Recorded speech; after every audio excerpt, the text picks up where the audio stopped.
Vamos a empezar hoy una serie nueva que se llama Cimientos. Bueno, no se llama Cimientos, se llama Hogar. Específicamente quiero hablar acerca de los cimientos para un hogar, porque vamos a hablar de qué es lo que se necesita para poder construir un hogar. Y eso primero que nada va a ser la cimentación. Eso es muy importante. Me acuerdo que cuando mi esposa y yo compramos la casa donde tenemos, Dios nos ha bendecido grandemente en una casa que nos gusta mucho, ¿verdad? Y me acuerdo que antes de nosotros dar el enganche o cualquier cosa, lo primero que tiene que hacer aquí en Texas por ley es traer a una persona, a un inspector, a que venga a inspeccionar la casa, que la construcción esté sólida, que no haya goteras, que no haya ningún escape de gas.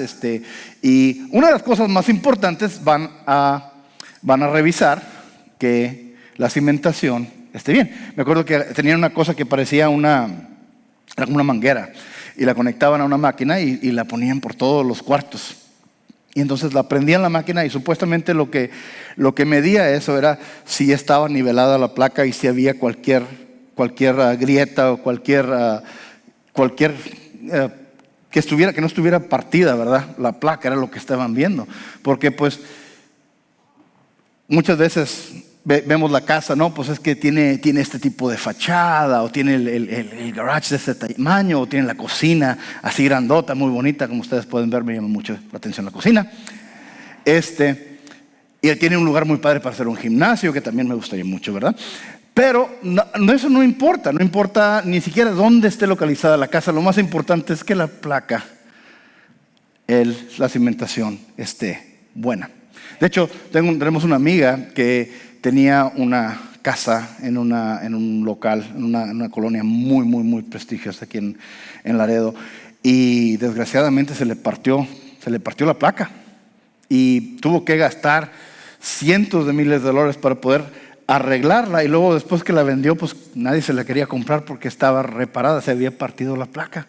Así es que la cimentación no estaba buena, y aunque la había reparado, batalló mucho para poder vender su casa, y la tuvo que vender muy barata porque eso, lo más importante, no estaba sólido. ¿Cuántos de ustedes saben que tener una placa, tener una fundación, un fundamento sólido para un hogar es lo más importante para una casa? Pero cuando estamos hablando de nuestra fe, cuando estamos hablando de nuestra morada celestial, porque eso es muy importante, es muy, muy importante, porque dice Jesús: en la casa de mi Padre hay muchas moradas, hay muchos cuartos, hay muchas casas, mansiones. Voy a prepararles un lugar a ustedes. Y si no fuera cierto, no se los hubiera dicho. Y me encanta que dice eso Jesús. Si no fuera cierto, no se los hubiera dicho, porque ahorita estamos en un año de elección, ¿verdad? Y ahorita los políticos, ¿qué es lo que están haciendo mucho? Promesas, ¿verdad? ¿Y cuál es el problema con las promesas de los políticos? Pues no las cumplen, ¿verdad? Pero Jesús está diciendo, si no fuera cierto, no se lo hubiera dicho. Jesús no es un político, primero que nada. Todo lo que dijo que iba a hacer, lo hizo y lo respaldó 100%. No importa qué tan fantástico era lo que decía. Destruyan este templo y lo reconstruiré en 3 días. Estaba refiriéndose a su cuerpo. Lo crucifican, ¿y qué pasó? Se levantó de los muertos el 3er día. Todo lo hizo. Entonces está hablando él de una morada celestial. No nos enfocamos en lo que vemos, nos dice Pablo, en las cosas palpables, en las cosas que vemos, y nos enfocamos en lo invisible, porque lo visible es pasajero, lo invisible es eterno. Todo lo que vemos en la Biblia vemos una metáfora de cosas prácticas, cosas que podemos ver, que podemos medir, pero todo está apuntando, y es una metáfora de algo espiritual, de algo más importante. Así es que hay que hablar de estos cimientos. Mire lo que dice. ¿Cuál es, digamos, algo que es absolutamente fundamental? Fundamental, que por eso la palabra fundamental viene también de la misma raíz, ¿verdad? Para el cristiano es lo que llamamos la Gran Comisión. La Gran Comisión que vemos en Mateo 28, empezando en el versículo 18 al 20, dice esto: Jesús se acercó entonces a ellos, esto es después de haber resucitado, y les dice: se me ha dado toda autoridad en el cielo y en la tierra. Por lo tanto, vayan y hagan discípulos de todas las naciones, bautizándolos en el nombre del Padre y del Hijo y del Espíritu Santo, enseñándoles a obedecer todo lo que les he mandado a ustedes. Y les aseguro que estaré con ustedes siempre hasta el fin del mundo. Y esta es la palabra de Dios. Señor Padre, pido que tú, Señor, seas conmigo esta tarde, que tú guíes mis palabras, que no sea mi conocimiento, mi entendimiento, mi estudio de este pasaje, Señor, el que toque los corazones de tu pueblo, sino que sea el poder de tu Espíritu Santo para transformar los corazones, Señor, para darnos esa perspectiva, Señor, para iluminarnos a lo que verdaderamente es importante para nosotros poder utilizar como cimiento para nuestra fe, para nuestro hogar. Señor, te damos gracias por tu misericordia, por tu gloria, y muévete aquí en tu casa, Señor. En tu santo nombre lo pedimos. Amén. Y amén. Pueden tomar asiento, mis hermanos. Ahorita la filosofía predominante que se está enseñando en las universidades y en las escuelas, desgraciadamente, es algo que se llama el postmodernismo, ¿verdad? Y este postmodernismo postula de que no hay tal cosa como la verdad. La verdad no existe, la verdad absoluta no existe, el significado no existe, nada en sí tiene significado. Nosotros le proyectamos el significado a las cosas, no hay absolutos y quieren que lo creamos absolutamente. Entonces vemos cómo hay muchas contradicciones en esto. Entonces con esa misma filosofía están queriendo hasta cierto punto desmantelar lo que dice la palabra de Dios, lo que dice la religión, cualquier cosa. Están queriendo desmantelarla para entonces verdaderamente el individuo decida lo que le plazca y lo que ellos quieren hacer. Entonces deshacernos de ese anclamiento, de esa cimentación para nosotros hacer lo que nosotros queramos. De hecho, estaba viendo una cita que dice: la gente va a creer lo que quiera creer.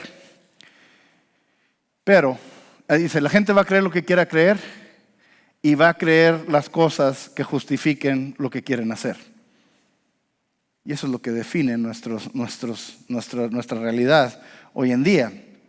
Aquí Jesús está hablando de que lo más importante, primero que nada dice: toda autoridad en el cielo y en la tierra se me dio a mí. Es lo primero que nos dice.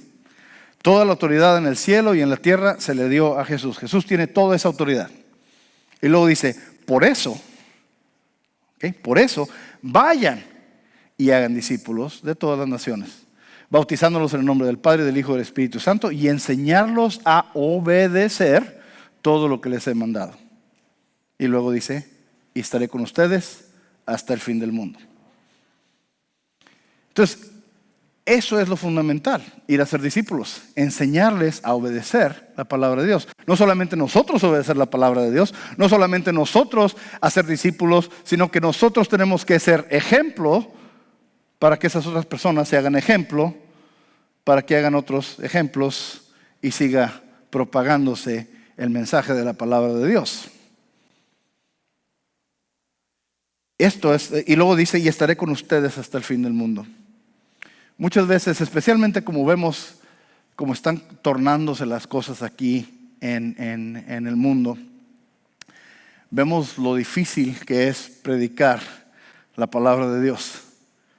Porque cada vez la gente quiere escucharla menos y menos y menos y menos. Hay otra frase que dice: entre más se aleje la gente de la verdad, se va a resistir más a ella. ¿Y qué está pasando? Cuando queremos hablarle a la gente de la verdad, queremos hablarle de los parámetros bíblicos, la gente se ofende. La gente no le gusta escucharla, no quiere escucharla, porque les incomoda, porque les molesta. Y quieren censurar, y quieren vetar, y quieren esto, porque lo que dices es ofensivo. Pero ¿cuántos de ustedes saben que la palabra de Dios es la palabra de Dios? Eso no depende de nadie. Entonces, antes de hablar de ese fundamento que está hablando Jesús, de esa cimentación que es la palabra de Dios, ya empezar a propagar la palabra de Dios, eso es fundamental para todos nosotros. Quiero recordarles que antes de todo eso, antes de firmar cualquier papel, antes de inclusive ir a hacer la inspección en una casa, lo primero que tenemos que hacer, lo primero que tenemos que considerar es: ¿qué recursos tenemos? ¿Con qué recursos contamos? Quiero hablarles acerca del costo. Quiero hablarles acerca del costo primero. Porque antes de empezar nosotros a seleccionar qué tipo de cimentación queremos, primero queremos decidir si vamos a comprar la casa o no, ¿verdad? Si vamos a empezar a querer invertir en construir una casa o no.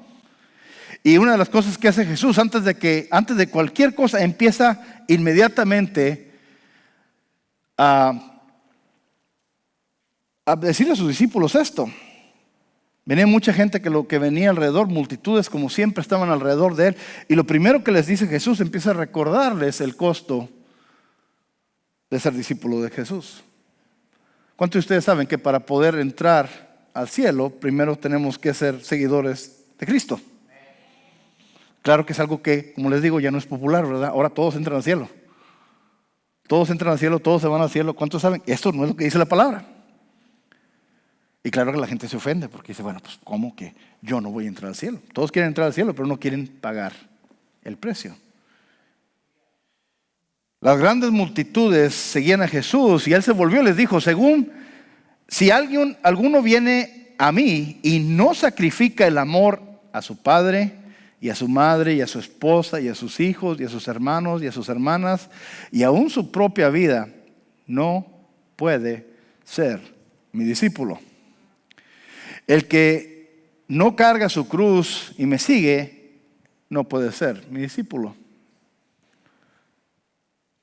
Supongamos que alguno de ustedes quiere construir una torre. ¿Acaso no se sienta primero a calcular el costo para ver si tiene suficiente dinero para terminarla? Si echa los cimientos y no puede terminarla, todos los que la vean comenzarán a burlarse de él y dirán, este hombre ya no pudo terminar lo que comenzó a construir. O supongamos que un rey está a punto de ir a la guerra con otro rey. ¿Acaso no se sienta primero a calcular si con 10,000 hombres puede enfrentarse al que viene contra él con 20,000? Si no puede, enviará una delegación mientras el otro está todavía lejos para pedir condiciones de paz. De la misma manera, cualquiera de ustedes que no renuncie a todos sus bienes no puede ser mi discípulo. Son palabras que ya no son populares en el día de hoy, ¿verdad? En los oídos del cristiano americano son cosas que no nos gusta escuchar. ¿Por qué? Al ver lo que acaba de decir Jesús, tenemos que sacrificar el amor de nuestro padre, de nuestra madre, de nuestro hermano, de nuestra hermana, de todos. Si no podemos dejar ir a nuestros bienes, no podemos ser su discípulo. Si no podemos dejar nuestra propia vida, no podemos ser su discípulo. Si no cargamos nuestra cruz con él, no podemos ser su discípulo. Entonces, ¿cuál es el costo de ser discípulos de Cristo? Todo. Todo.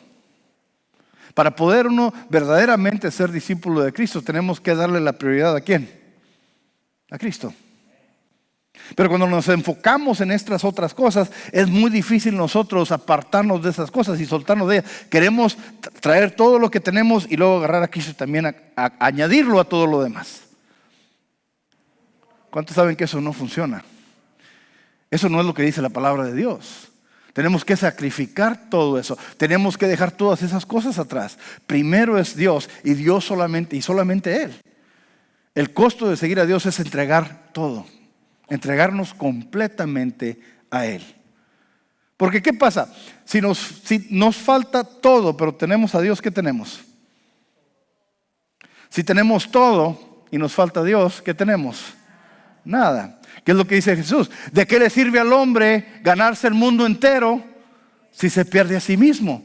¿Qué daría a cambio por su propia alma? Acuérdense, podemos estar muy a gustos aquí y vivir en una colonia bonita y tener una vida buena y tener el trabajo y tener los carros y tener las vacaciones y todas esas cosas que quisiéramos tener, ¿verdad? Pero ¿cuántos saben que todo eso se va a acabar? La palabra de Dios dice que todo lo que hay en esta tierra va a pasar, pasará. Dice, pero mi palabra nunca, jamás pasará. En otras palabras, lo que dice la palabra de Dios, eso se va a mantener. Eso es lo que verdaderamente vale. La eternidad, eso es lo que está hablando. Estas cosas son pasajeras. Entonces dice que tenemos que primero considerar el costo si queremos verdaderamente ser seguidores de Cristo. Y como le digo, son cosas que no nos gusta escuchar. Porque ¿qué? Me acuerdo, no queremos soltar las cosas. Me acuerdo que hace unos años teníamos un ministerio en la universidad, mi esposa y yo, y estábamos trabajando con los alumnos de la universidad, estamos ministrándoles a ellos, porque saben que ahorita en la universidad necesitan ser ministrados, necesitan escuchar la palabra de Dios, porque es un entorno donde se les está sacando a Dios, se están enseñándoles a negar a Dios, se les está enseñando este posmodernismo. Y una de las cosas que se nos enseña aquí en Estados Unidos, hay esa idea de que, bueno, si quieres tener una plática nice, ¿verdad? Una plática así padre, color de rosa, bonita, ¿qué es lo que vas a hacer? Pues no hablas de sexo, no hablas de política y no hablas de religión. Te dicen inmediatamente lo que no debemos de hablar. ¿Y de qué es lo que habla la Biblia? Sexo, política y religión. Pero bueno, eso es una coincidencia, ¿verdad? Pero una de las cosas interesantes, estas personas que vienen de estos otros países, de la India, de China, a ellos verdaderamente son muy abiertos para hablar de su fe. Ellos cuestionan y tienen preguntas. Y me acuerdo que le decía a mi esposa, mira, pues lo que podemos hacer enfocarnos es en los alumnos internacionales. Porque estos alumnos pues, vienen de otros países, nosotros no estamos viendo, Diosito los trae para acá, así es que vamos nosotros a trabajar con ellos. Perdóname Dios por decirte Diosito. Pero, porque no servimos un Diosito, ¿verdad? Somos un Diosote. Amén. Dios nos los trae para acá, vamos a ministrarles a ellos. La mayoría de ellos son alumnos que venían de la India. Todos eran hindús. Entonces, ellos practicaban la religión hindú, uno que otro musulmán, nunca habían conocido a un cristiano. Entonces, aquí llegaron, están solitos, no tienen nadie que los apoye. Entonces nosotros estábamos ahí para apoyarlos y les hacíamos de comer, los invitábamos a una fiesta, les enseñábamos a bailar two-step aquí en Texas, les enseñábamos, o sea, teníamos fiestas para ellos bien lindas, hacíamos carnes asadas. No. Y un día ellos dijeron, ahora nos toca a nosotros. Y ahí nos están haciendo comida hindú. No, qué chulada. Subí como 40 libras en esos días, pero pero era una cosa bien padre, una convivencia muy bonita. Y venían a veces a las prédicas ahí en la universidad. Estábamos predicando la palabra ahí en la universidad. Y me acuerdo que un joven, se acercó a mí y me dice, mira, dijo, él muy conmovido por lo que escuchó, me dijo, me encanta lo que escuché. Nunca había escuchado algo así. Verdaderamente me tocó mucho, me llegó mucho. Es algo que quiero seguir a Cristo. Quiero ser seguidor de Cristo. Pero yo soy hindú. Dice, así es que me preguntó sinceramente, ¿puedo tomar a Jesús y añadirlo a mis otros 300 millones de dioses que tengo? Entonces, me hubiera encantado decirle, sí, hombre, no hay bronca, sí, tú síguele. ¿Verdad? Pero ¿qué es lo que dice la palabra de Dios? No tendrás ningún otro Dios delante de mí. Entonces, ¿qué le dije? Compadrito, no le dije compadrito, le dije, me disculpas, pero así no jala. O es él o es esto. No puedes tener un pie adentro y un pie afuera. ¿Cuántos de ustedes saben que la palabra nunca nos da lugar para tener un pie adentro y un pie afuera? Si tenemos un pie adentro y un pie afuera, estamos afuera. Así de sencillo. O estás adentro o estás afuera. O es blanco o es negro. Así de sencillo. Entonces, ¿qué pasa? Él quería tomar a Jesús y añadírselo a todos los demás dioses que tenía. Muchas veces nosotros hacemos lo mismo con Jesús. Queremos seguir a Jesús, pero tener también todo esto. Servir a Dios, pero también servir todo esto lo demás. Ahora, no estoy diciendo que como cristianos debemos de olvidarnos de todo lo demás y nada más vivir enclaustrados y estarnos dando de latigazos, ¿verdad? No estoy diciendo eso. Pero lo que tiene que tomar el centro de nuestro corazón es ¿quién? Jesús. ¿Qué tiene que ser el centro de nuestra vida? Jesús. ¿Qué tiene que ser el fundamento de todo? Jesús. La cimentación, Jesús.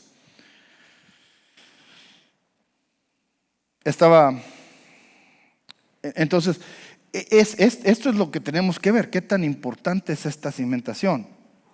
Porque podemos nosotros querer hacer nuestra cimentación en las cosas del mundo. Ahí vamos a...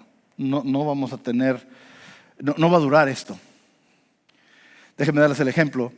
Cuando Pedro Pedro y todos sus socios, ¿verdad? Estuvieron pescando toda la noche y no pescaron nada. Llegó Jesús y le dice, Vamos de pesca, de día, cuando no se pescaba de día. ¿Y qué hacen? Obedecen. ¿Y qué pasa con la pesca? ¿Qué pasa con lo que sacan?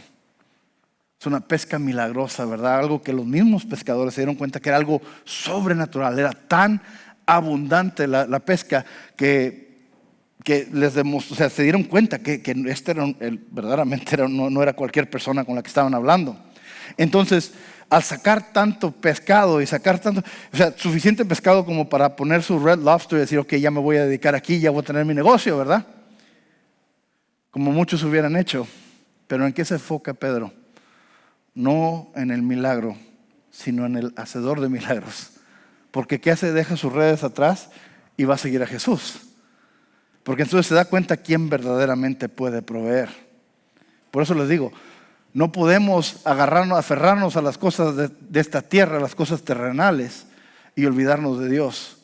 O agarramos a Dios o agarramos a esto. Por eso digo, si tenemos a Dios y no tenemos nada más, tenemos todo. Juan 16:1 nos dice esto. Nos dice las cosas que nos esperan, cosas que no queremos escuchar. Y si usted nos acompaña por primera vez, van a decir, ya no vuelvo a regresar a esta iglesia porque no me están diciendo cosas muy negativas. Pero apenas vamos empezando. Mire lo que dice la palabra de Dios. Juan 16:1. Todo esto les he dicho para que no flaquee su fe. Los expulsarán de las sinagogas y hasta viene el día en que cualquiera que los mate pensará que está prestando un servicio a Dios. Actuarán de ese modo porque no nos han conocido ni al Padre ni a mí. Y les digo, estoy para que cuando llegue ese día se acuerden de que ya se lo había advertido. Sin embargo, no les dije esto al principio porque yo estaba con ustedes.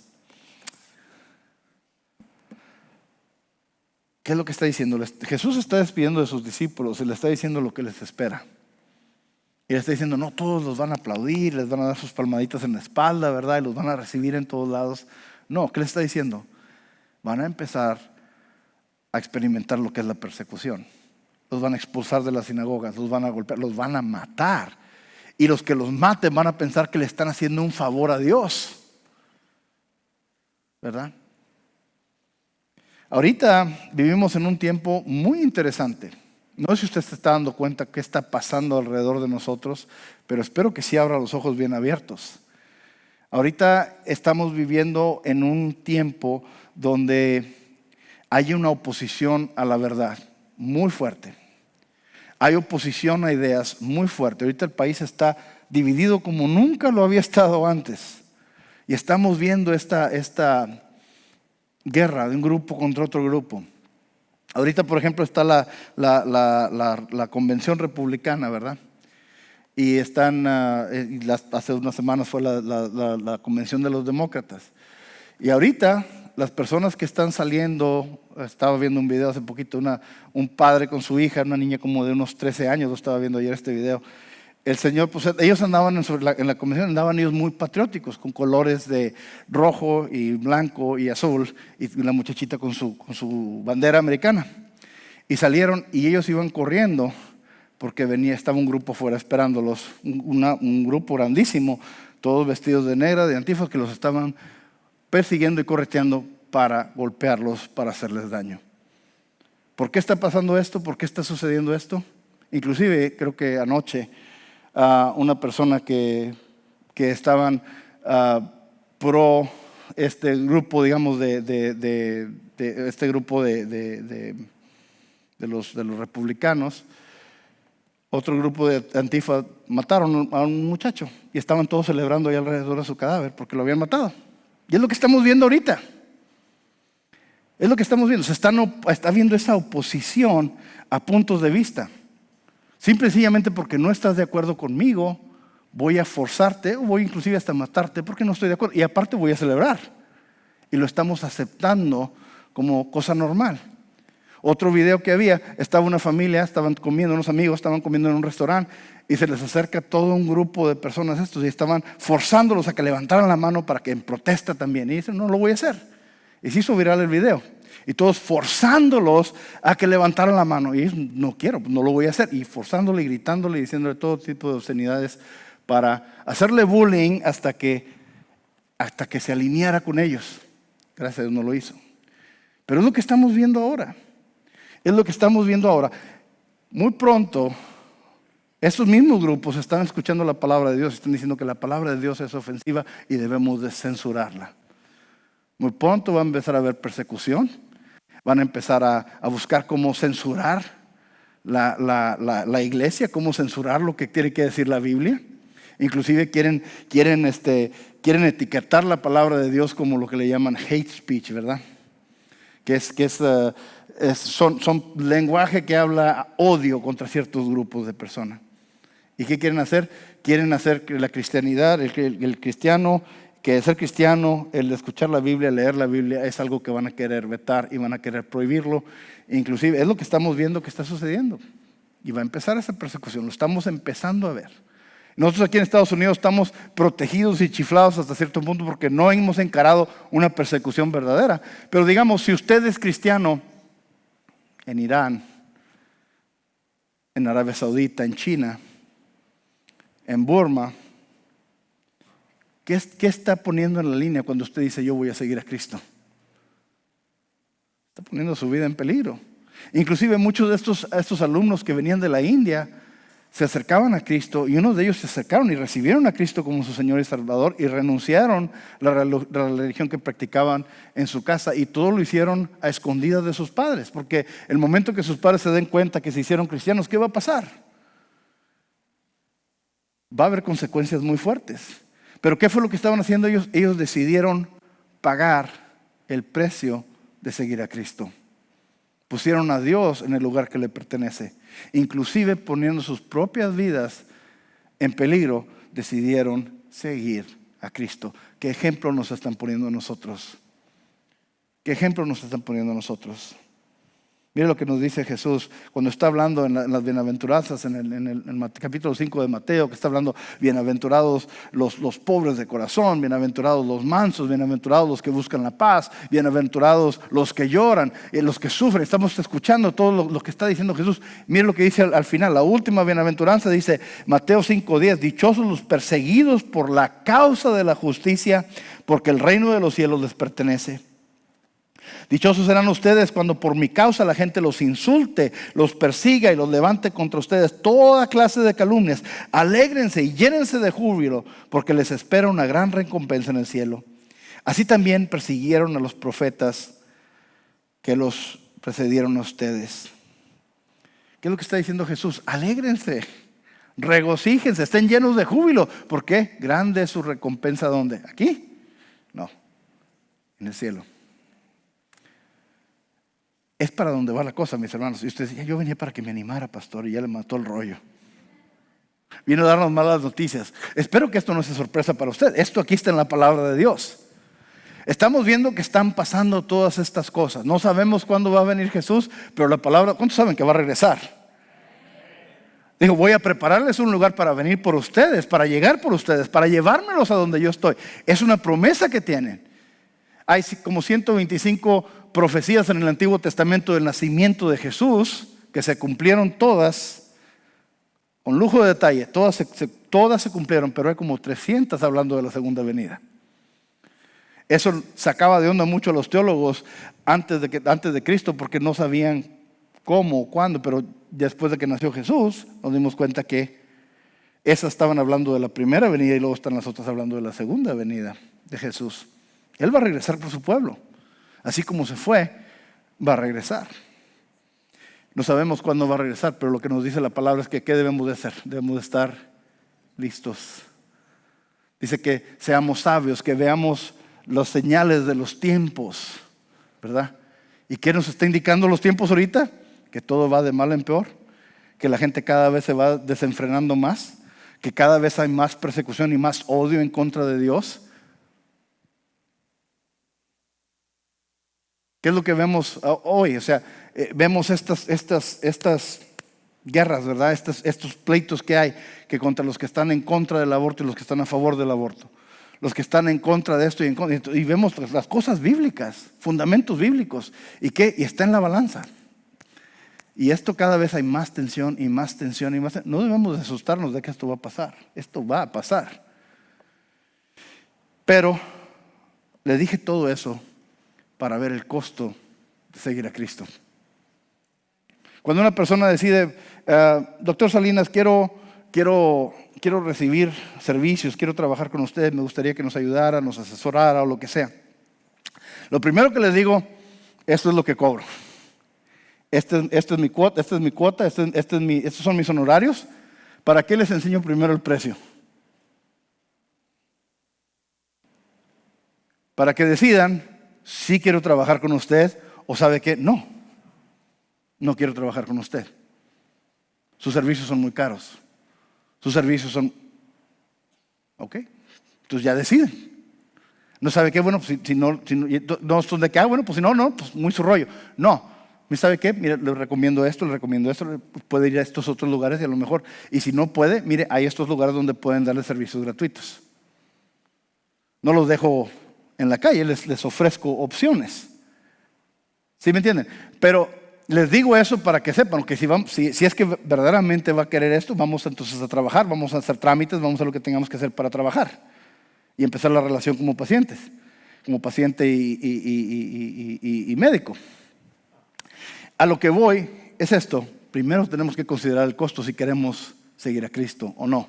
Si queremos empezar a poner la cimentación o no. Si queremos comprar el terreno o no. Si queremos construir la casa o no. Ya después que decidamos y dijimos, ok, ya vi el costo del discipulado. Ya vi lo que es el costo de servir a Dios. Que tengo que sacrificar todo y Dios va a ser el centro de toda mi vida. El momento que decida eso, entonces ya decidimos que el precio sí lo podemos cubrir, sí podemos hacer ese sacrificio. Entonces ya podemos empezar a considerar el terreno. Queremos hablar de terreno sólido. Terreno sólido. Nuestro hermano Monse, ¿verdad? Si nos estás viendo, un saludo hasta allá, hasta Corpus. Se nos fue a vivir a Corpus, ¿verdad? Se fue a vivir a Corpus y me estaba platicando de cómo pues, le gustaría tener una alberca ahí en su casa. Y me estaba platicando que construir una alberca ahí en Corpus es casi el doble de lo que cuesta aquí, una alberca. Le dije, pues ¿por qué? ¿Por qué es tan difícil? Dijo, lo que pasa es que es el terreno allá. En Corpus hay mucha arena y para poder construir una alberca y que esté bien y no se vaya a mover, porque ya le pones toda esa agua, pues va a empezar a sumirse y todo. Tienen que hacer cierta preparación, tienen que compactar cierta tierra y tienen que hacer varias cosas antes de poder poner ahí la alberca y que la alberca esté bien y vaya a durar. Así es que lo que costaría aquí en Laredo una alberca de $20,000, allá en Corpus costaría $40,000, casi el doble. ¿Por qué? Porque el terreno es muy diferente. Entonces tienen que afianzar bien el terreno para poder construir sobre el terreno allá. Aquí en Laredo es diferente. Entonces tenemos que ver que hay terrenos que van a ser más sólidos y van a ser más propensos y más buenos para construir sobre ellos. ¿Cuántos de ustedes conocen la torre de Pisa? La torre de Pisa está en Italia, en Pisa. ¿Y qué es lo que reconoce o lo interesante de la torre de Pisa? No es tanto la arquitectura, es que la pusieron y no hicieron su tarea en el tipo de terreno donde hicieron la torre. ¿Y qué pasó? Se fue para un lado. Tengo un amigo que sufre de desorden, de trastorno obsesivo compulsivo, lo que le llaman OCD, ¿verdad? Y hay una foto que vi de la torre de Pisa, es una foto así larga, pero pues está la foto así larga y la torre está así. Imagínense una persona que tiene eso tratando de enderezarla, ¿verdad? O está el cuadro derecho o está la torre derecha, así es que dije, no, se la dejo para que no duerma, ¿verdad? Se la puse ahí, se la regalé para que la pusiera en su cuarto. El humor de su pastor, él lo va a ir conociendo. Pero ahí vemos que esa torre se empezó a ladear. ¿Y por qué se ladeó? Por el terreno. Y construyeron y no habían verdaderamente asesorado el terreno. Y pues ahí es una maravilla, ¿verdad? Está hermosa la torre que construyeron ahí. Pero pues se empezó a ladear. ¿Cuántos han escuchado o cuántos han visitado el Palacio de Bellas Artes en México? ¿Qué? Lugar hermoso. Pero ¿qué pasó con el edificio? Se empezó a hundir. ¿Por qué? Porque México, si usted no conoce, como decía Jorge Negrete, México en una laguna, ¿verdad? Este, de hecho era un lago, lo que era el lago, del lago ahí donde estaba México. Y entonces, ¿qué pasó? Los aztecas lo que hicieron, empezaron a hacer las chinampas, empezaban a echar piedra y tierra, y entonces ahí era donde estaban, sembrando, y era un lugar muy fértil por lo mismo que estaban en un lago, siempre había irrigación. Pero después con el tiempo se fue llenando todo, y esa agua que está ahí abajo ahí está todavía. Entonces no está muy sólido el terreno, por eso hay terremotos muy fuertes ahí, porque está fundada sobre un lago. Ese terreno no está muy sólido. Así es que vamos a buscar lo que dice la palabra del terreno sólido. Miren lo que está pasando aquí. Jesús, en Mateo, en el capítulo 16 de Mateo, Jesús lleva a sus discípulos a Cesarea de Filipo. Si usted ya había dado dinero porque quiere ir a Israel en diciembre, lo tuvimos que mover, se me hace que para el próximo año, ahí tenemos todavía su dinero, queremos cambiarlo para el año que entra, para si Dios quiere ir entonces a Israel. Y si van, quiero llevarlos a Cesarea de Filipo. Hay varios lugares que se llaman Cesarea. Está Cesarea Marítima, que está por el mar, y luego Cesarea de Filipo, que está en el norte. Cesarea de Filipo es un lugar hermoso. Y vemos cómo los cambios climatológicos que hay en el paísito, es un país muy pequeño, Israel. Vemos que ahí es un clima de cuenta como si estuviera en Cancún. O sea, es muy, muy bonito, así, muy, muy tropical hasta cierto punto. Entonces lo que vemos ahí, de ahí es uno de los 3 lugares de donde emana el río Jordán. Sale de la roca, sale el agua. Y esa agua perfectamente filtrada, perfectamente clara, súper helada, porque es agua que baja del hielo y de las montañas que están ahí cerca. Entonces baja de ahí y entonces sale de abajo de la tierra. Usted puede meter la mano con una botella de agua y sale el agua cristalina. Claro, se le congela la mano, pero se la puede tomar el agua sin ningún problema. Está perfectamente filtrada esa agua. Un lugar hermoso y hay mucha vegetación, muy, muy bonito. Y de hecho hay como un acantilado así grande, y entonces ahí abajo es donde está saliendo el agua. Y ahí, en Cesarea de Filipo, era un lugar tradicional donde la gente iba a adorar a los diferentes dioses. Y era de cuenta, imagínense como un mo para diferentes dioses. Entonces tenían que para los dioses romanos, para los dioses griegos, y tenían ahí diferentes lugares para ir a adorar al dios que tú querías. Te ponían el menú de todos los dioses ahí. Inclusive hacían sacrificios humanos también ahí. Y tenían ahí todo eso. Y entonces ahí es lo que pasaba en Cesarea de Filipo. Era por lo que se reconocía Cesarea de Filipo. Entonces, con este entorno, Jesús lleva a sus discípulos ahí, y ahí es donde pasa esto. Miren, Mateo 16:13, cuando llegó a la región de Cesarea de Filipo, Jesús preguntó a sus discípulos: ¿quién dice la gente que es el Hijo del Hombre? Le respondieron: unos dicen que es Juan el Bautista, otros que Elías, y otros que Jeremías o uno de los profetas. Y luego hace una pregunta más íntima: ¿y ustedes quién dicen que soy yo? Ya no me importa lo que diga la gente. ¿Quién dicen ustedes? Les preguntó a los 12. ¿Ustedes quién dicen que soy yo? Y entonces el más impulsivo, se me hace que era norteño, ¿verdad? Pedro dice: tú eres el Cristo, el Hijo del Dios viviente, afirmó Simón Pedro. Dichoso tú, Simón, hijo de Jonás, le dijo Jesús, porque eso no te lo reveló ningún mortal, o la carne y hueso, sino mi Padre que está en el cielo. Yo te digo que tú eres Pedro, y sobre esta piedra edificaré mi iglesia. Y las puertas del reino de la muerte no prevalecerán contra ella. Te daré las llaves del reino de los cielos. Todo lo que ates en la tierra quedará atado en el cielo, y todo lo que desates en la tierra quedará desatado en el cielo. Luego los ordenó a sus discípulos que no dijeran a nadie que él era el Cristo. Miren, aquí pasa algo tremendo. Como les digo, estaba con todo el menú de dioses ahí, y Jesús le pregunta a quién dice la gente que soy yo. ¿Ok? Con todos esos dioses ahí, todos esos templos que había ahí. Y dicen que tú eres uno de los profetas, eres uno de estos. Dicen que eres Isaí, que eres Jeremías, que eres esto, que eres lo otro, que eres alguno de los profetas. Dice: bueno, ¿quién dicen ustedes? Ustedes que me conocen, ¿quién dicen ustedes que soy? Pedro inmediatamente, tú eres, ¿qué? El Cristo, el Hijo del Dios vivo, el Cristo. Cristos en el griego es la traducción del hebreo Mesías. Eres el Mesías, eres el Cristo, eres el ungido de Dios, el Hijo del Dios vivo, el Mesías prometido de antaño.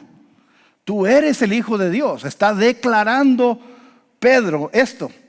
Jesús inmediatamente le dice, dichoso tú, Simón, hijo de Jonás.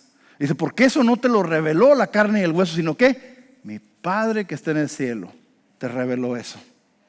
¿Qué fue lo que pasó? Pedro dijo algo tremendo. Salió algo de él, declaró algo sumamente importante. Sumamente importante. Le voy a decir por qué. Porque dice Jesús, sobre esta piedra construiré mi iglesia. Estamos hablando de cimentación, ¿verdad? En el griego le dice esto: dichoso tú, Simón, hijo de Jonás, le dijo Jesús, porque eso no te lo reveló ni carne ni hueso, ningún mortal, sino mi Padre que está en el cielo. Yo te digo que tú eres Petros en el griego. Tú eres Petros, y sobre esta Petra edificaré mi iglesia, y las puertas del reino de la muerte no prevalecerán contra ella. Petros, Petra. Dos palabras diferentes con la misma base en el griego. Petros, que es ¿cuántos de ustedes han ido a un río y han andado con sus chanclitas ahí en el río? ¿Verdad? Y que se le mete un pedacito, una piedrita y anda como que caminando medio raro. ¿Nunca le ha pasado? ¿Cómo se llaman esos en griego? Petros. Se me hace que era muy gorroso Pedro. Piedrita que trae atorada en el guarache, ¿verdad? No, Pedro, de Petros, tú eres Petros en el arameo, Cephos. O sea, una piedrita. Una piedrita. Dice, tú eres Petros, tú eres una piedrita. Dice, pero sobre esta Petra. Petra no es una señora, estoy hablando de Petra en el griego.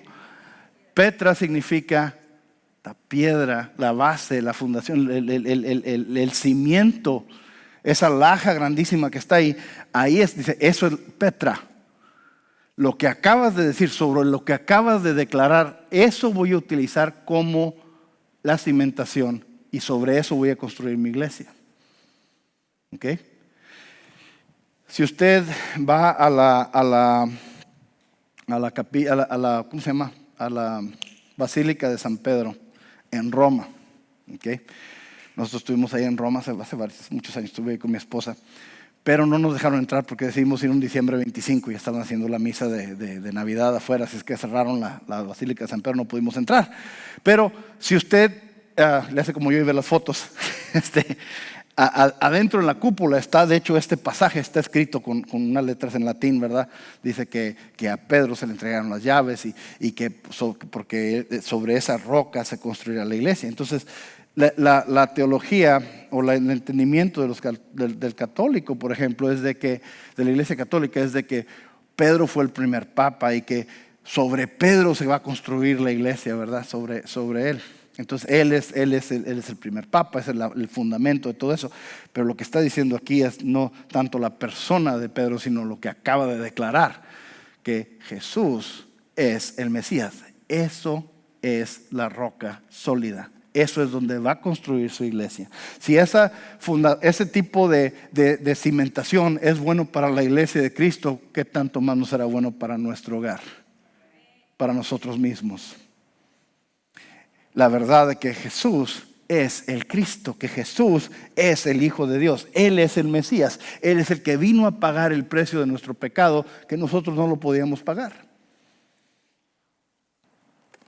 Más adelante, mire lo que dice aquí Pablo cuando lo está escribiendo a los filipenses, para recalcar la importancia de esto que acaba de decir Pedro. Aquí Pablo le está escribiendo a la iglesia de los filipenses y le está diciendo esto: la actitud de ustedes debe ser como la de Cristo Jesús. Les he dicho muchas veces, si nos llamamos cristianos, ¿a quién debemos de seguir? A Cristo. Si nos llamamos cristianos, ¿a quién debemos reflejar en nuestro comportamiento? A Cristo, ¿verdad? La actitud de ustedes debe ser como la de Cristo Jesús, quien, siendo por naturaleza Dios, no consideró el ser igual a Dios como algo a que aferrarse. Por el contrario, se rebajó voluntariamente, tomando la naturaleza de siervo y haciéndose semejante a los seres humanos. Y al manifestarse como hombre, se humilló a sí mismo y se hizo obediente hasta la muerte, y muerte de cruz. Por eso Dios lo exaltó hasta lo sumo y le otorgó el nombre que está sobre todo nombre, para que ante el nombre de Jesús se doble toda rodilla en el cielo y en la tierra y debajo de la tierra. Y toda lengua confiese que Jesucristo es el Señor, para gloria de Dios Padre. Miren, acabo de decir algo aquí tremendo. Si usted estuvo escuchando los sermones de la serie que acabamos de terminar de vicio, ¿verdad? Estuvimos hablando de lo que es la soberbia y el orgullo, ¿verdad? Como la antítesis de eso es la humildad. Y como Jesús, siendo Dios, se humilló al punto de que fue a parar una cruz por usted y por mí. Siendo completamente inocente, siendo completamente vivir una vida sin pecado, fue a terminar la cruz para pagar por una deuda que usted y yo no podíamos pagar. Pero aparte de todo eso, luego dice que se le dio toda autoridad. Se le dio toda la autoridad. ¿Qué es lo que dice Jesús con lo que empecé? Toda la autoridad en el cielo y en la tierra se me ha dado. Así es que vayan y hagan discípulos de todas las naciones. ¿Se acuerdan de eso? Entonces, aquí estamos viendo que toda esa autoridad se le dio a Jesús por su humildad. Y luego dice, se le otorgó el nombre que está sobre todo nombre. Y dice, para que ante el nombre de Jesús se doble toda rodilla. ¿Dónde? En el cielo y en la tierra y debajo de la tierra.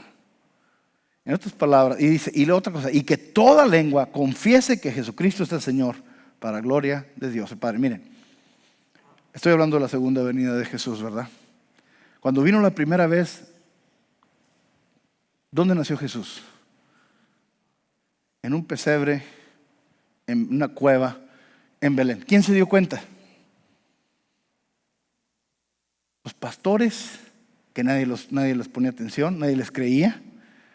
Y los que estaban verdaderamente buscando lo que eran los sabios, ¿verdad? Los reyes magos que vinieron desde muy lejos a buscarlo. Casi 600 millas desde lo que era Mesopotamia, llegar a buscar a Jesús, porque habían estado buscando y estudiando, lo estaban buscando, lo estaban esperando. Pero el mismo rey de Israel no sabía lo que había pasado, nadie se dio cuenta. ¿Cuántos saben que la segunda venida no va a ser así?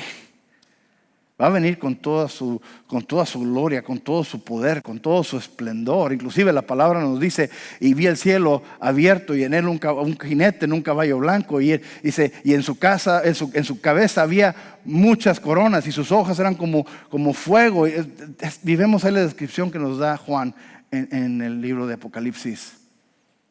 Va a ser algo que va a tomar absoluta majestad y autoridad, va a venir con todo su poder, va a venir con toda su gloria, y ahí es donde se va a doblar toda rodilla, quieran o no quieran, y toda lengua va a confesar que Dios es el Señor, que Jesús es el Señor, quieran o no quieran.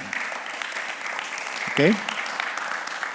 Es donde va a venir en absoluta gloria y poder, es donde va a regresar el Señor. ¿Y qué? Vamos otra vez a lo mismo, a declarar quién es Jesús. Otra vez, eso que es el fundamento, eso que es la cimentación, eso es lo que está declarando Pedro, eso es lo que va a declarar, hacer que Jesús declare en todos. Y luego Jesús mismo está diciendo esto, la importancia del mensaje de la palabra. Lo que si nosotros fuéramos a reducir el mensaje de Jesús o lo que vino a ser Jesús, lo vemos en el 3er capítulo de Juan. Cuando viene Nicodemo, que era uno de los maestros de la ley, viene a buscarlo de noche porque no quería que lo reconocieran, no quería quemarse, ¿verdad? Viene a acercarse a Jesús y empieza a preguntarle a Jesús de cosas del reino. Jesús le dice algo tremendo. Dice Juan 13:14, dice Juan 3:14, no 13:14, 3:14. Como levantó Moisés la serpiente en el desierto, así también tiene que ser levantado el Hijo del Hombre, para que todo el que crea en Él tenga vida eterna. Déjeme darle un poquito background, estoy empezando en inglés. Un poquito de historia detrás de esto. Si usted conoce la historia del Antiguo Testamento, en el libro de Números vemos un lugar donde el pueblo de Dios, como siempre, habían salido de Egipto, se estaban quejando. Estaban quejando de que no había agua, que no había comida, que no había wifi. Estaban todos enojados, ¿verdad? Estaban molestos. Estaban enojados. Estaban quejándose.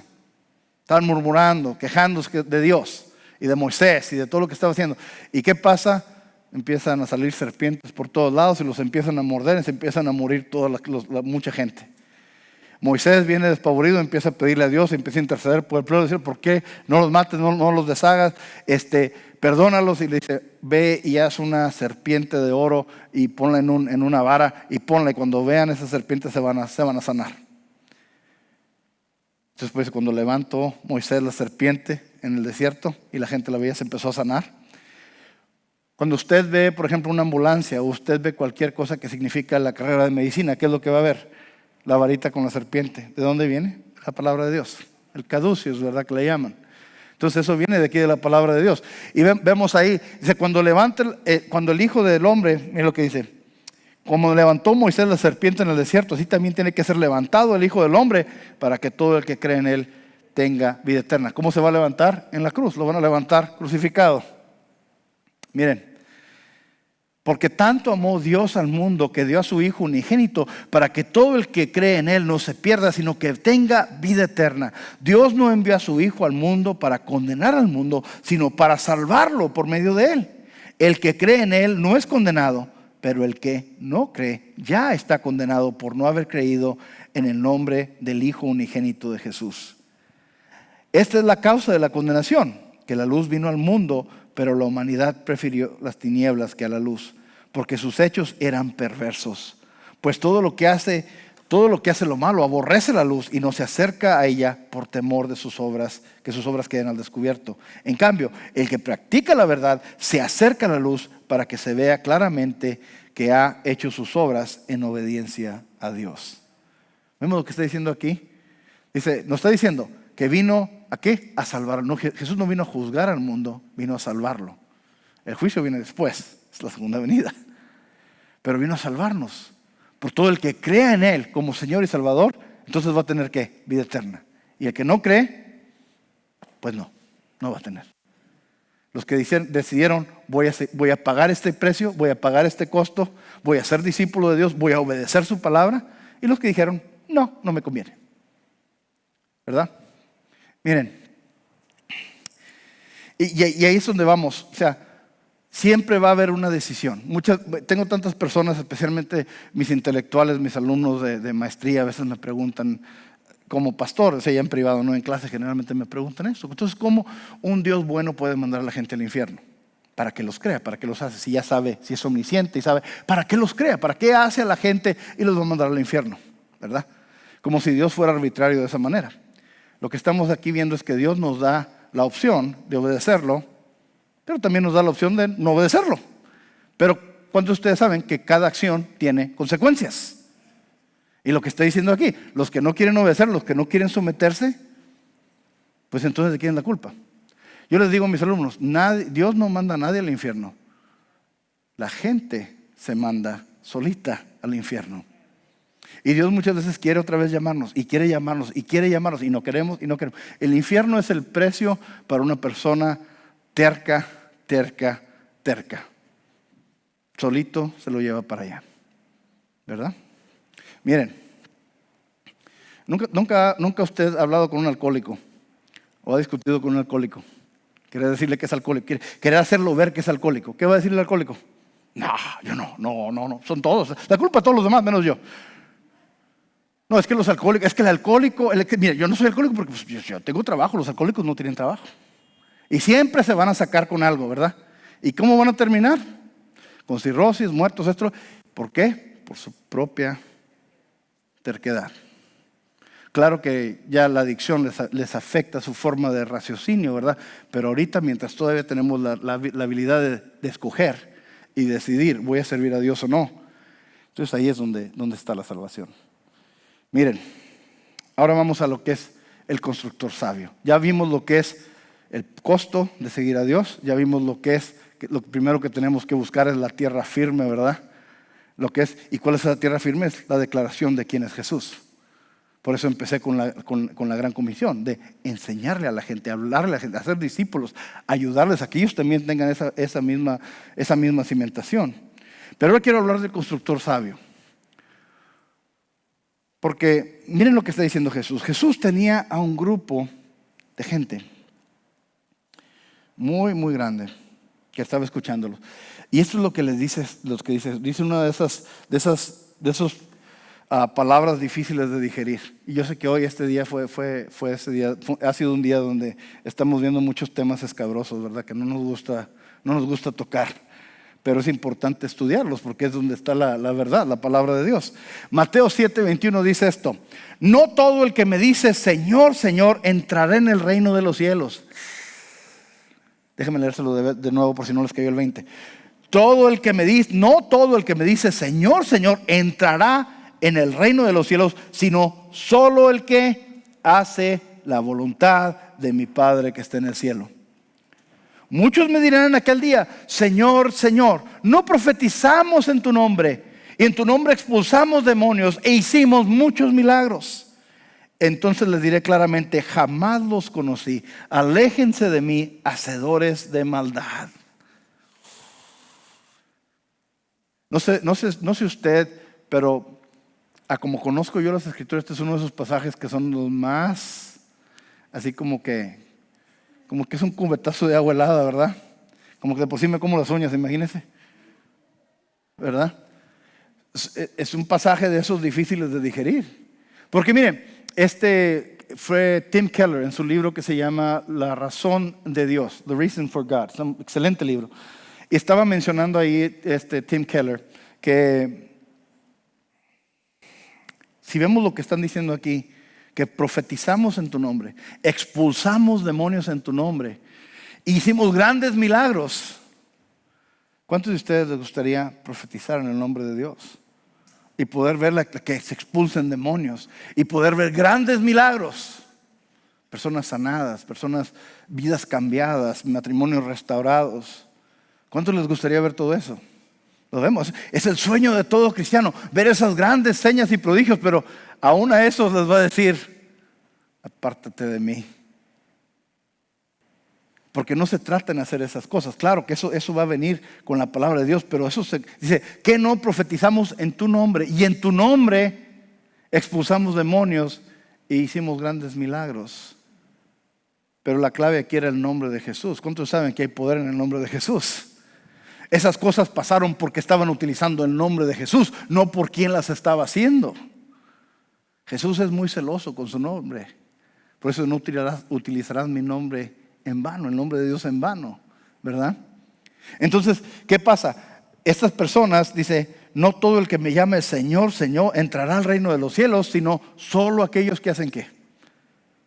Que obedecen. ¿Qué es lo que no nos gusta hacer en estos días? Obedecer.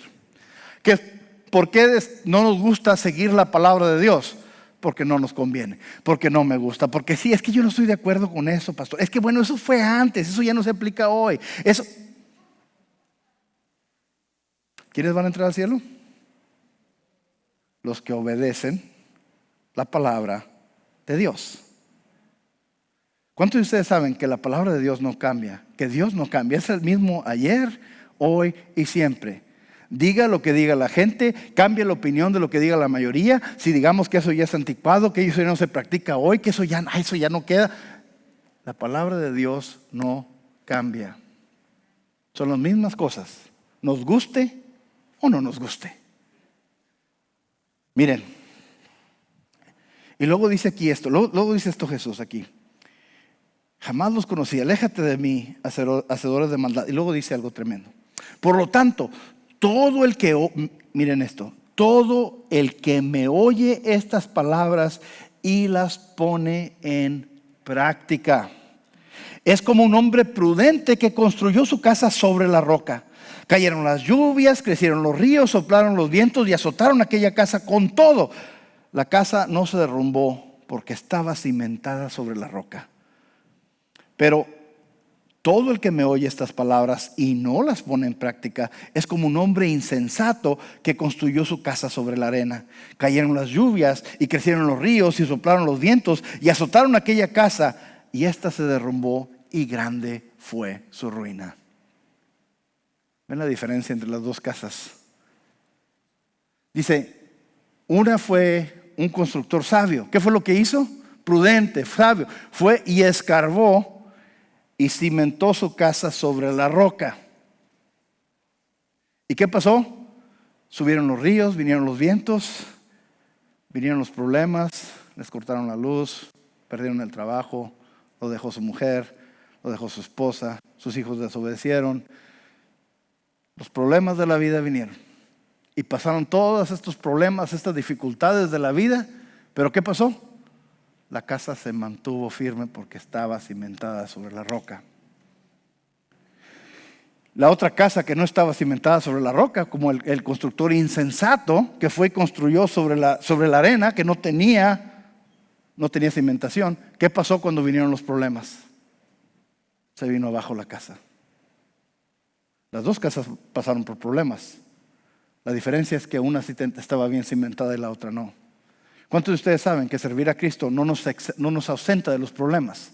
No nos ausenta de las dificultades, no nos ausenta de las tormentas de la vida. Esas van a venir. La cosa es que o las hacemos solos o las hacemos con aquel que tiene todo el poder, toda la gloria, toda la honra y que camina con nosotros. ¿Qué es lo que nos dice? Toda autoridad en el cielo y en la tierra se me ha dado. Por eso vayan y hagan discípulos de todas las naciones y estaré con ustedes hasta el fin. Él está con nosotros. Una vez estaba platicando con mis hijas. Estábamos hablando tratamos de tener tiempo y lo hacemos frecuentemente, casi todos los días lo hacemos. Nos sentamos y tomamos como una media hora más o menos, a una hora, depende. Nos ponemos a leer la Biblia, estamos cada quien está leyendo su pedacito. Todos mis hijos nos ponemos ahí a leer, mi esposa, mis hijos ponemos música y estamos leyendo la palabra de Dios. Y luego terminamos y nos ponemos a hablar de lo que salió en la palabra y empezar a compararla con lo que están viviendo y tratar de ayudarles a aplicar la palabra. Y estábamos ahí discutiendo, estábamos platicando acerca de esto, estábamos viendo los diferentes puntos de vista y tengo mi hija Rebeca, de 13 años de edad. 13 años de edad, pero creo que tiene la mentalidad de una de 35. Entonces, ella me dice, papá, pues mira, estoy escuchando de esta otra denominación y se me hace que yo me voy a cambiar esa denominación. Y que ya que me pasé el agua, o sea, ya que se me bajó el tramafán, le dije, ¿por qué, corazón? Quería ver qué estaba pasando, qué estaba maquinando en su mente de 13 años. Dijo, es que es más fácil. No requiere tanto. No requiere tanto esto, tanto lo otro. ¿Qué estamos hablando? Estamos hablando del costo, ¿verdad? No requiere tanto, es más fácil por acá. Pues ¿para qué hacer esto si puedo hacer esto?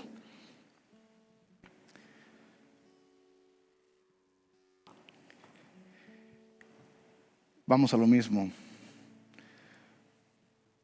Puedo ahorrarme y no poner suficiente cimentación. Pero ¿qué va a pasar cuando vengan los problemas?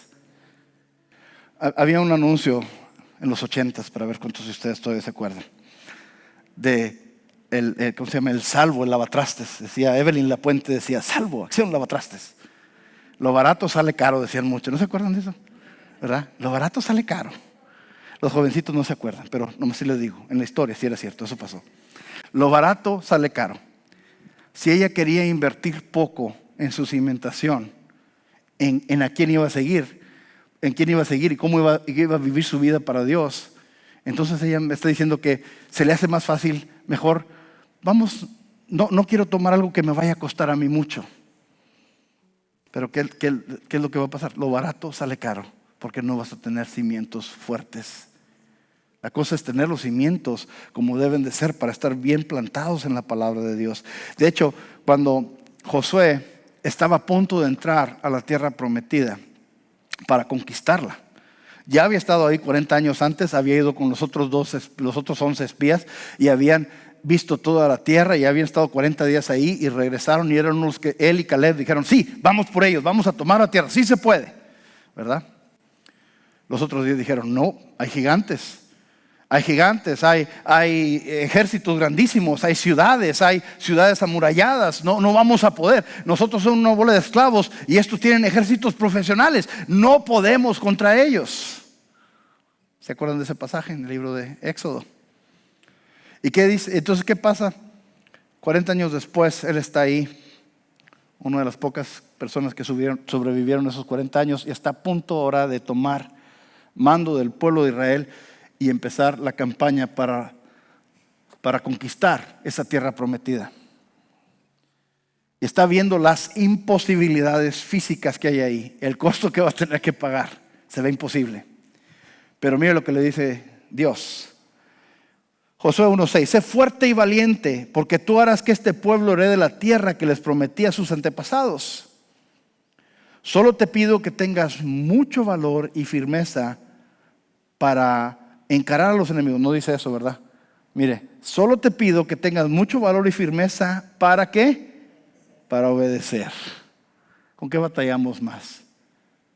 Con la obediencia. Solo te pido que tengas mucho valor y firmeza para obedecer toda la ley que mi siervo Moisés te ordenó.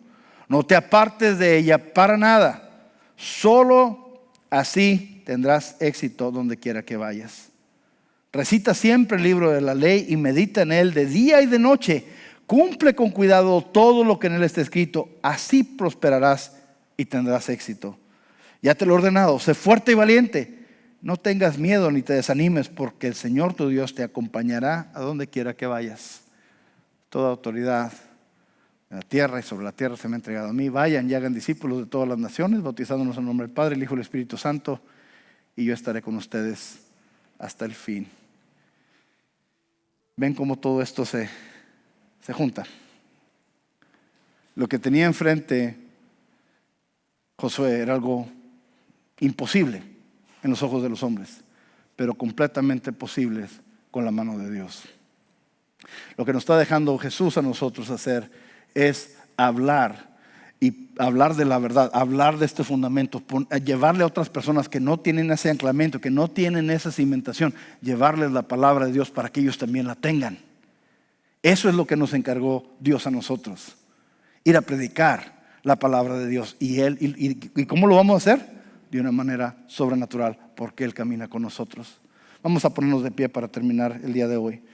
Hablamos del costo de la palabra de Dios. Hablamos de lo cuál es esa tierra, esta tierra sólida que estamos buscando. Cuál es esa cimentación que necesitamos. Y finalmente estamos hablando de ese constructor sensato, ese constructor inteligente que tuvo que invertir, que tuvo que escarbar para poder utilizar esa roca, la roca que es Cristo, para nuestra cimentación.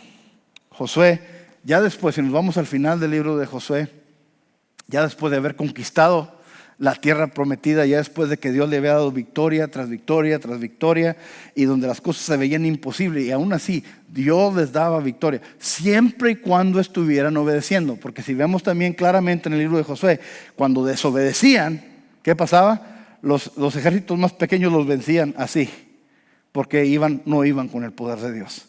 Mientras se mantenían en obediencia, mientras se mantenían siguiendo los estatutos de Dios, la victoria siempre iba delante de ellos. Así es que la conclusión de José es esta, y espero que sea para usted la misma. Dice el libro de Josué capítulo 24, versículo 14, dice eso: por lo tanto, ahora ustedes entréguense al Señor y sírvanle fielmente. Desháganse de los dioses que sus antepasados adoraron al otro lado del río Éufrates y en Egipto. Sirvan solo al Señor. Pero si a ustedes les parece mal servir al Señor, elijan ustedes mismos a quién van a servir: a los dioses que sirvieron sus antepasados al otro lado del río Éufrates, o a los dioses de los amorreos en cuya tierra ustedes ahora habitan. Por mi parte, mi familia y yo serviremos al Señor. Eso es lo que dice la palabra aquí.